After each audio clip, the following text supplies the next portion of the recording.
Congratulations, girls! And of course, syempre, magto-toast tayo para sa mga girls, ne? Okay, I'd like to propose a toast. This is for the sex bomb dancer.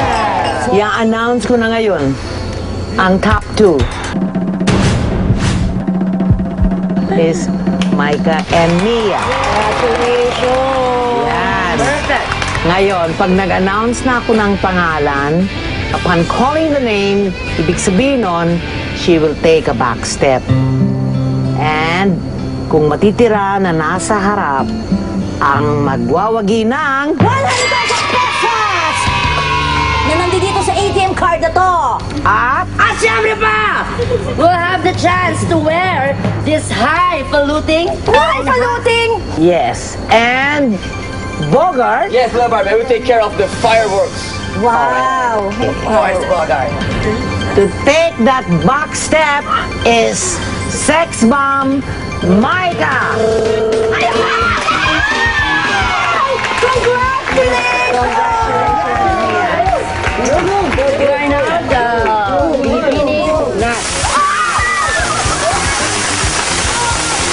Hindi ko talaga totoo, hindi talaga. Talagang experience na lang din.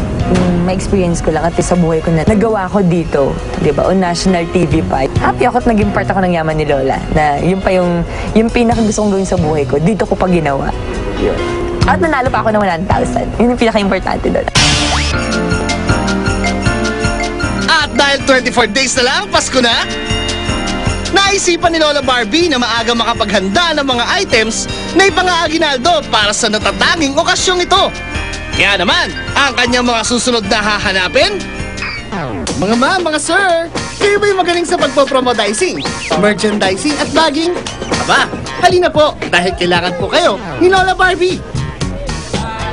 Kita nyo naman, dinumog talaga kami ng sangkatutak na dicers at baggers na umaasang masungkit ang yaman ni Lola. Lola, I love you! Lola!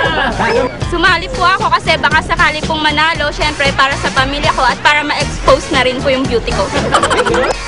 Biruin nyo, mahigit 200 katao ang pumila para lang kay Lola Barbie. Grabe! Sa haba ng oras sa pila, sana naman ay may paalam silang lahat sa mga boss nila.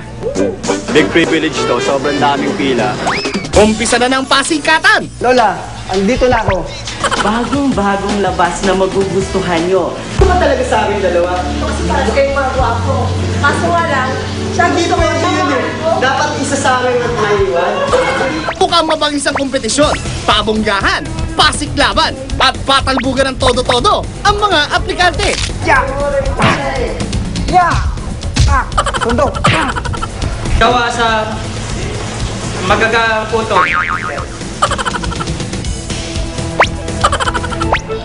Wala ako. Ako nga ang kakamkam ng kayamanan ni Lola eh. Kaya po sumali dito, napapanood ko sa mga channels ni Lola.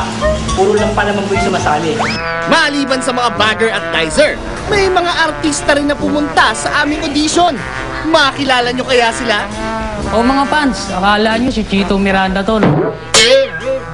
Tawag po nila sa akin is BB James eh.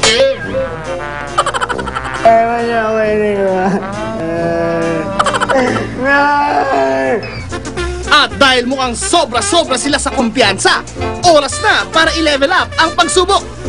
O siya, sige, pagalingan na sa pagbebenta. Kahit saan nyo ba pwedeng gamitin? Lola, hindi ito. Short, ito po ay yung karaoke pillows. Magagamit yung natin pag wala ho tayong tuwalya. Binibenta ko po ang aking sombrero nagawa sa gagamba. Saludo kami sa mga estilo nyo. Pero hindi dyan nagtatapos ang paligsahan. Appetizer pa lang yan. Tatanggol ko ang mga naapi. Supot challenge naman. Ito po yung magandang panglaban po sa lamok na dapat pong ibigay niyo sa inyong mga anak. Ito po yung sinasaksak lang. Ande! Wow! Ano naman ang layo eh! Dana! si Ako ang Rider Black! Naapi! Tagapagtanggol ng sakalawakan! At sa mga mahihirap! Ikaw, Joker, ilang beses ka na bang nakukulong? Hindi ka pa rin nadadala sa akin. Bakit? Eto sa'yo. ayaw ko madala eh. Abangan bukas sa Ang Yaman ni Lola.